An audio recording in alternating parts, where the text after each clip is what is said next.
Hello, ramaramapoopodu.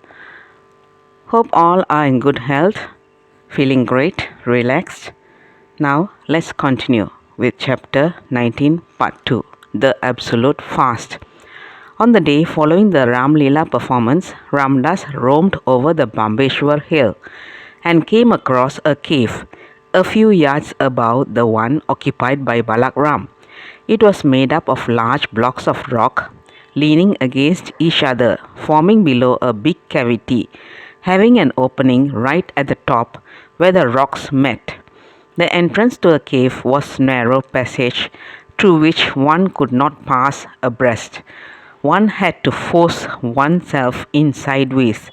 He went inside and saw that the space within was sufficient to accommodate one person. Caves exerted a strange influence on him. The moment he saw one, he would decide to spend some days in it. This cave also appeared to invite him for a stay, but on condition that he should remain in it without food and drink, not even water, observing at the same time the vow of silence. Going down to Balaram, he said, "Ramji, a little way up there is a cave. Ram wills that Ramdas should dwell in it and go on an absolute fast. He should not drink even water and should hold perfect silence." "For what period is the fast to last?" questioned he. Ramdas had no idea.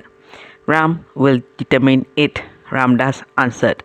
Balaram obtained through the visitors a basketful of cow dung, and having the inside of the cave well swept, smeared it with a layer of it. After the floor was dry, he spread on it a torn mat he had.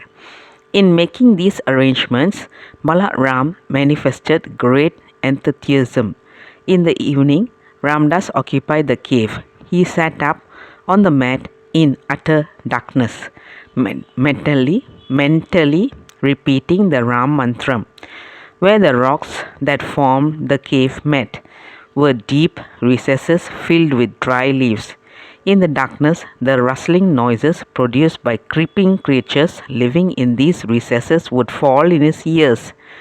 Sometimes he would feel they were crawling quite near him.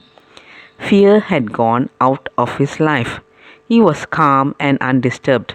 An upward glance revealed the distant blue heavens glittering with twinkling stars through the angular opening at the summit of the cave.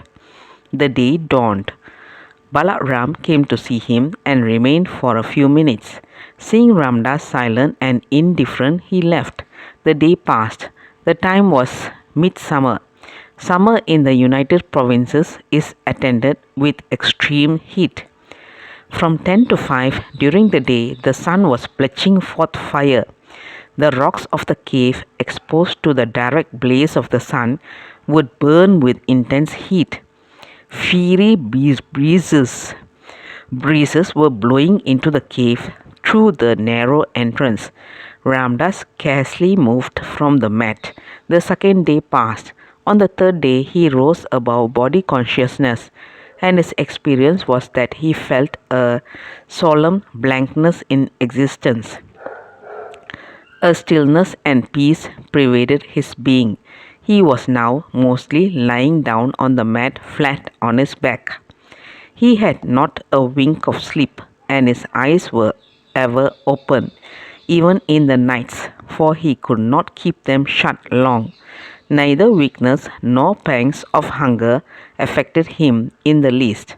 Balaram was paying him a visit every morning. He thought that the fast was for his sake. He hoped that by Ramdas' austerity, he would attain moksha or liberation.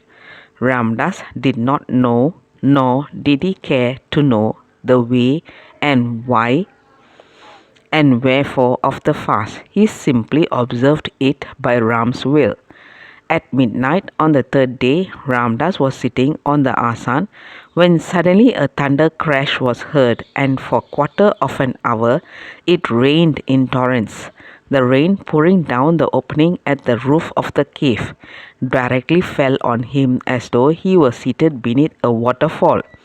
He was wholly drenched, and the cave was filled with water to the height of an inch. He budged not. His only cloth and the mat were truly soaked. Next day the heat of the sun was as rigorous as ever, and so by noon the water in the cave dried up.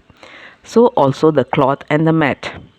The news of the fast spread in the city of Banda.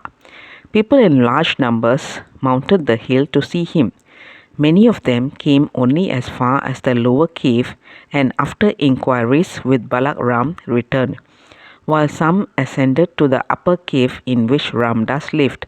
They would only peep within through the narrow passage, but none dared to enter. They displayed a superstitious awe. However, in the afternoon, a man boldly came in. Ramdas was reclining. The visitor sat down at first at his feet and slowly commenced massaging his legs. Then, drawing near his face, he burst into tears. He wept like a child.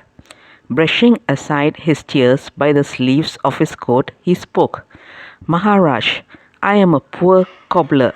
I do my work on the roadside.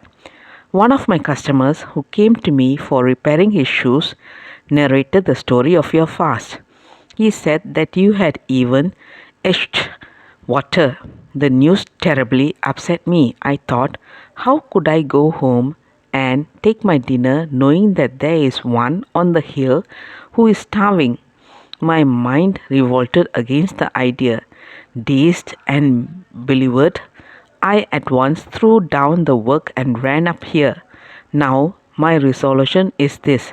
Until you take food, I am determined not to have it for myself. I prefer to fast with you. Till then, I am also going to stick to this cave. His speech struck a chord in Ramdas' heart, which was silent during the fast, and set it vibrating. His whole frame responded to the thrill that emanated from it. He suddenly sat up with a bound and, placing both his hands on the shoulders of the cobbler, asked, What do you want Ramdas to do? Take food, of course, he replied. Well, get him something then, Ramdas said. I shall bring whatever you want, he answered eagerly. A cup of milk, Ramdas suggested. At once the cobbler friend left the cave and reappeared in 10 minutes with a bowl filled with milk. He was panting, which showed that he must have run to and from the bazaar.